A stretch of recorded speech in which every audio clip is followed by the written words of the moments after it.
সম্মানিত ভিউয়ার্স, আজকে আমি আপনাদেরকে দেখাবো কিভাবে পল্লী বিদ্যুতের বিল বিকাশে পরিশোধ করতে হয়। আমাদের বর্তমানে প্রায় সবারই কাছে, ছোট বড় সবারই কাছে স্মার্টফোন থাকে। বিকাশ অ্যাকাউন্টও আছে, অ্যাকাউন্টে যথেষ্ট পরিমাণে টাকাও থাকে। তারপরে অনেকে না জানার কারণে খুব সহজ পদ্ধতিতে পল্লী বিদ্যুতের বিল বিকাশে পরিশোধ করতে পারে না। এর জন্য অনেক জটিলতায় পড়েন অনেকে।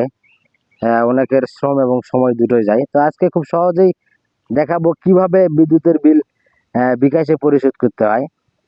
তো এ করতে গেলে প্রথমে আপনাদের বিদ্যুতের বিলের কপি একটা নিতে হবে, যেটা আপনি পরিশোধ করবেন।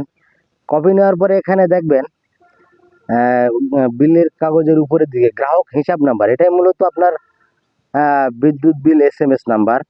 এটা আপনি চাইলে কপি করে নিতে পারেন বা লিখে নিতে পারেন। বিকাশ অ্যাপসে গিয়েও বিলের কাগজ থেকে লিখে দিতে পারেন। এখানে আরেক কিছু খেয়াল করতে হবে আপনার বিদ্যুৎ বিলের, যেমন এর মাস, কোন মাসের বিদ্যুৎ বিল, বিল ইস্যুর তারিখ, বিল পরিশোধের শেষ তারিখ, আবার বিলম্ব মাসুল সহ বিদ্যুৎ বিল পরিশোধের শেষ তারিখ এখানে 13/10। আপনারা যদি 13/10-এর পরে বিকাশে বিদ্যুৎ বিলের কাগজ এই মাসেটা পরিশোধ করতে চান, তাহলে এটা আর পরিশোধ হবে না। সময়ের আগে এটা পরিশোধ করতে হয়। তো চলুন কিভাবে সহজেই ঘরে বসে বিকাশে বিদ্যুৎ বিলের পরিশোধ করা যায়, এটা আমরা এখন দেখব। এটা করতে গেলে প্রথমে আপনাকে বিকাশ অ্যাপসে যেতে হবে। বিকাশ অ্যাপসে গিয়ে বিকাশ অ্যাপস ওপেন করতে হবে। আমি এখান থেকে আমার বিকাশ অ্যাপসটা ওপেন করে নিলাম।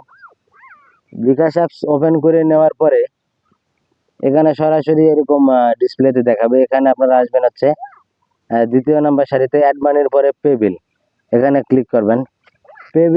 পে বিলে ক্লিক করার পরে এখানে আপনি যেটা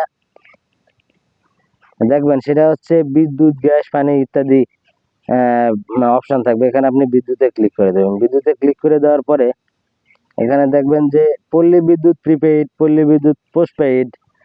তা আপনি পল্লী বিদ্যুৎ পোস্টপেইড, যেহেতু আপনার বিলের কপি আপনার হাতে আছে, আপনি পোস্টপেইড গ্রাহক, আপনি স্মার্ট কার্ডে টাকা উঠান না, তো আপনি পল্লী বিদ্যুৎ পোস্টপেইডে ক্লিক করবেন। ক্লিক করার পরে এখানে প্রথমে যেটা আসবে হচ্ছে বিলের সময়সীমা, আপনাকে মাস দিতে হবে।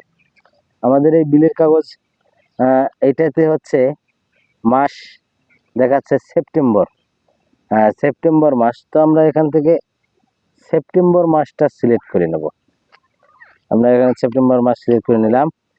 তারপর দেখা যাচ্ছে যে SMS অ্যাকাউন্ট নাম্বার দিন। SMS অ্যাকাউন্ট নাম্বার আমি শুরুতে প্রথমেই বলেছি, গ্রাহকের SMS অ্যাকাউন্ট নাম্বারটা হচ্ছে গ্রাহকের হিসাব নাম্বার।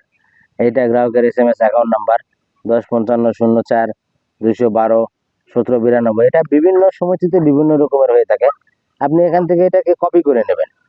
কপি করে নেওয়ার পরে অথবা নিজে হাতে লিখে দিতে পারেন।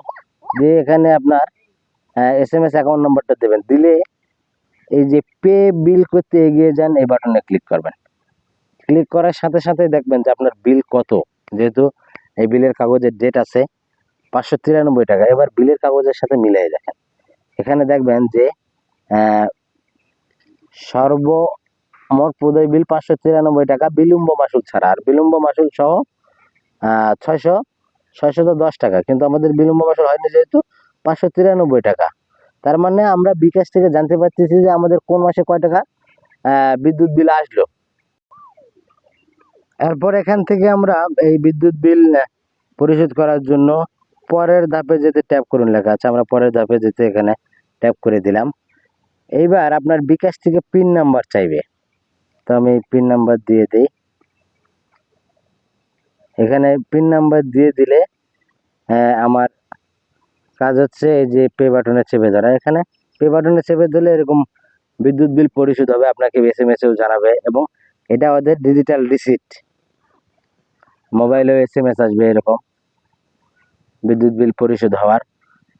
এইভাবে আপনি খুব সহজেই এই যে আপনার পে বিল সফল হয়েছে, এভাবে আপনি খুব সহজে ঘরে বসেই বিকাশে পল্লী বিদ্যুতের বিল পরিশোধ করতে পারেন। এটা খুবই সহজ একটা উপায়, আপনারা চাইলে এটি ব্যবহার করতে পারেন। আসসালামু আলাইকুম ওয়া রাহমাতুল্লাহ।